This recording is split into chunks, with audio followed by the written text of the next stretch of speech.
distress, just like that.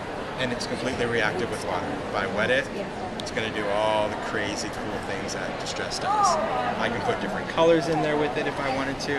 So for example, if I wanted to take, oh, that's fine, we'll take broken china. Maybe I want to add some blue.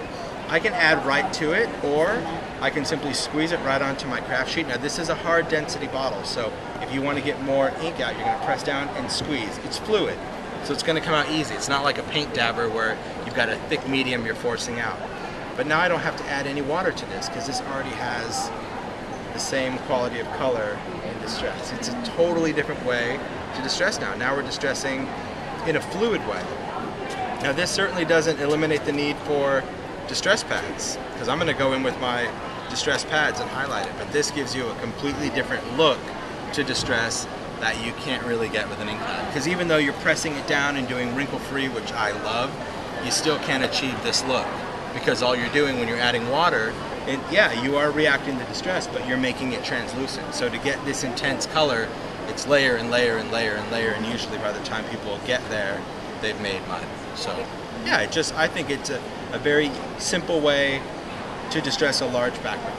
Whether it's canvas, whether it's wood, trimmings, for example, you can dye your ribbons and everything in an instant. You had said you could have put it right on there. If you had, would it contaminate it? Good question. Would it contaminate it? No, it wouldn't contaminate it. As far as contaminating the bottle, would it have stuck to the fabric top? Yes. But then you'd have, so in other words, you'd have to, exactly, you'd have to take it off. So it's kind of like the paint dabbers. You either have to wipe it off or you have to just keep going until it's gone. No, it won't. If you put it in, I would say like a pool of it, yeah, you would have to worry about it sucking in, because the bottle does actually lift coloring back in there. But if you just went over it because it was already into the paper, you wouldn't have to worry about it. So this background, I'll go ahead and blend in a second, but I just want to show you some other great things about the stain. Another cool thing I love about the stain is that it comes in light or dark colors. So for example, antique linen. If you did antique linen on a tag, most of us know that antique linen on a tag with a blending tool is going to take a while because it's the same color. But if I take the stain, I can get a layer of antique linen on there in a second. It's like distressed goodness. And again, reactive water. Yeah. Must have. It's a whole different way now. When did you start conceptualizing? It was after the book. So if you notice in the compendium, I was using the stain. I did kind of the scribble stain. So I found myself wanting more color when I was doing wrinkle-free. And I was like layering and layering at that. Well, if I put a little re-inker and wet it, I'll get those intense color spots. But all I was getting were, more like age spots, which it was cool. I liked it, but I was like, wouldn't it be great if I could just ink a big area just like that? And I'm like, yeah, that would be great, but not happening. So the chemists really, they again did an amazing job, because I needed the same properties that everyone's used to with distress. It needed to react with water. You needed to be able to watercolor. So if you still love to watercolor, for example, I mean, all you have to do now to watercolor is like, there you go, there's your watercolor. Like that's it. You don't have to worry about, and you're always going to get that same intensity of color. If you're going to ink things like, we were talking about grunge board or chipboard or anything like that, most of the time when you use a blending tool, you're working and working and working to get that color. But if you want broken china, now you have grunge board or chipboard that's broken china. Just swiping it, and you can build layers as well. I'll show you on Craft Resist. That's another cool example to show you. Something paper. Here we go. That's okay. Totally. Always going to be reactive because it's distress. So even if it's dry, like this one for example, even though this is dry, it's still going to react with water. So our mini mister is this is a good mister bottle. So if you hold it by the neck, you can get it to actually spit. So it's kind of like a squirt gun. So you can get those cool little drips. Yeah, so you get more of those big drips of water. And then I'll just dry this or let it air dry, and you're going to see that it's still going to react because it's still distress. So that's what makes it really different than even color wash now. People go, whoa, what's different than color wash? Color wash is a fabric dye. It's like super intense. It's on a surface. It's there. But this is going to obviously chipboard off being so wet. Yeah, but this is grunge board. Chipboard, right, yeah, okay. chipboard. You'd have to be careful if you got it. I mean, you could do one layer of stain, but if you got too wet, you'd start to, start to separate. But you can see just with water on there. Yeah. Now another cool thing. Well, I'll get on crap resist first, then I'll go back to this. If you're doing large areas, let's just go in with fired brick. That's a good example. Chipboard is the thing that goes inside the pipe cover.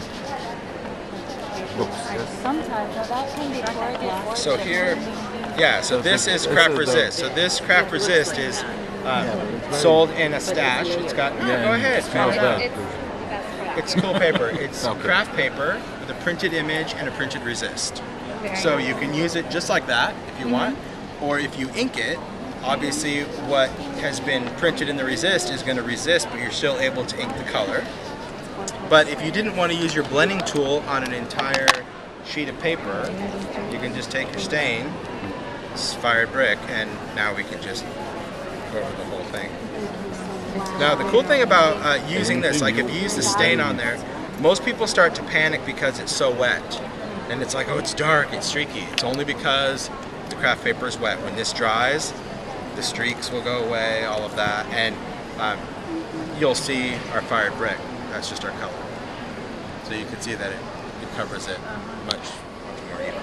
And this print is not affected by heat tool. It's not embossing powder. It's not gonna remelt, so you can dry it. But what I like about these stains is this is fired brick. We love the color fired brick, but what if we wanted it to be just a bit more intense?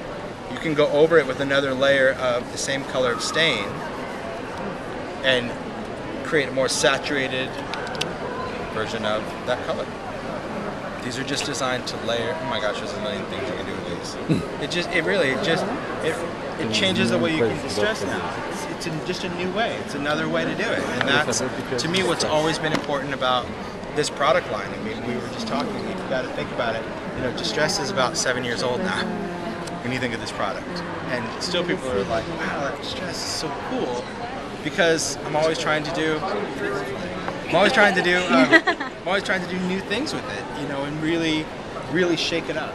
You know, another cool thing like stains. Let's say we have this background and we want to stamp on it. We can stamp with the stains. So even though it's fluids, we can take a background, put it on a grid block.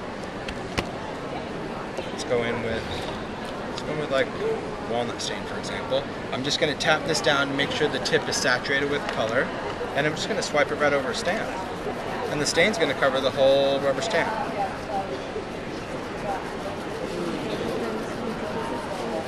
And I can stamp with the stain. Give it good pressure. And this is going to give you kind of a watercolor effect. So I could dry those dark areas or lift them off. Okay. And now you're going to get that fluid washed look of stamped image. It's cool. Yeah. So if you wanted, and this is again reactive. So if I wanted to spray it and have kind of my text bleed, it's distress. I could spray it and it will react again. If I wanted it really crisp, I could have stamped with an ink pad. So if I stamp with Distress ink, so we'll do this one with ink just so you can see the difference. Distress ink obviously is going to give you much more of a defined image. So there's no either or, because that's going to be the thing. It's like, so which one do I need? It's like, well, what look do you want? Yeah, you know, it depends on what you want to do.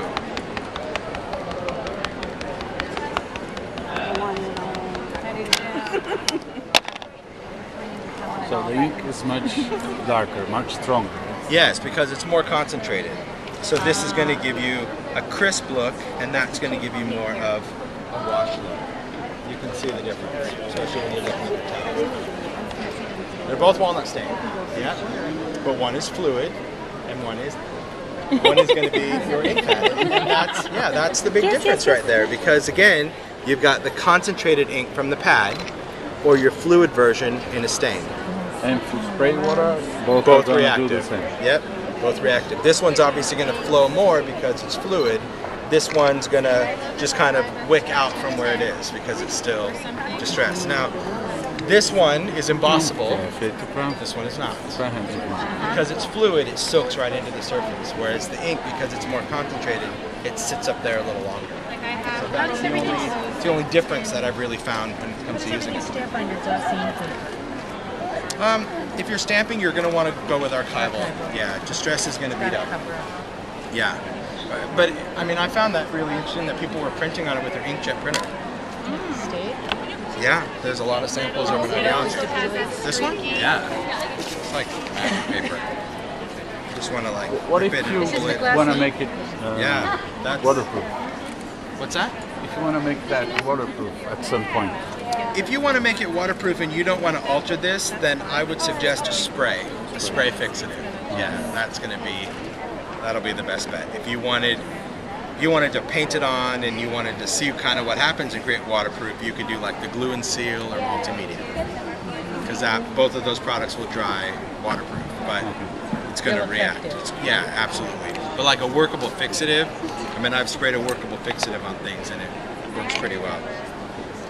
So here I can go in and you can still go in and add, of course, some distress ink to blend that out, because it's going to work right into your ink. So here I'm just doing a little Dusty Concord just to put in some color, because same inks all going to be compatible. But yeah, it's a whole new way. So let's talk about trims. Let's talk about ribbon and trims. It's a fun stamp.